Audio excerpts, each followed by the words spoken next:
এরা নিজেরা নিজেদের কথাই মিথ্যাবাদী। এসআইআর যারা অফিসার রয়েছে, নির্বাচন কমিশন সহ, এরা নিজেরাই নিজেদের কথাকে দ্বিচারিতা করেছে।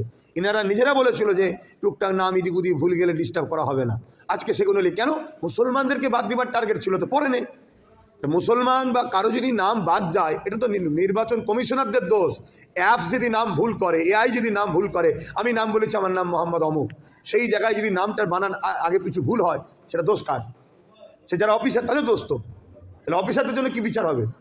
এটা তো আমি আমার নামটা তো লিখি না, আমার যে নামটা আছে নামটা তো আমি লিখিনি, সেটা তারা করেছে। কোনো কারো নাম আছে বাপের নামের আগে শেখ, ছেলের নামের পরে শেখ, এতে তোমাদের এত সমস্যা হচ্ছে কেন? পিছনে লাগাবে কি সামনে লাগাবে? এটা তো তাদের টাইটেল। কিন্তু না, এই সব উদ্দেশ্য মানুষকে এই বিধিবিচ্ছের মধ্যে রাখো, আর এইভাবে রেখে একটা ভোটের তরিণী পার করে নাও। হ্যাঁ, অনেকের নোটিশ এসছে, আমাদের পরিবারে অনেকের মহিলা মা বোনেদের নোটিশ এসেছে, যারা কখনো বাইরে বেরোয়নি তাদের নামে নোটিশ এসছে। এটা তো অন্যায়। তাহলে আজকে ভোট নেবার সময় আমাদের এলাকায় এসে ঘুরবে আর মানুষকে ছুটতে হবে, ভিডিওতে হাজার হাজার মানুষ সেখানে যে লাইন দিচ্ছে, সবাই সম্মানিত, সবাই দিনমজুর করে খায়, তাদের একটা প্রেস্টিজ আছে, সম্মান আছে।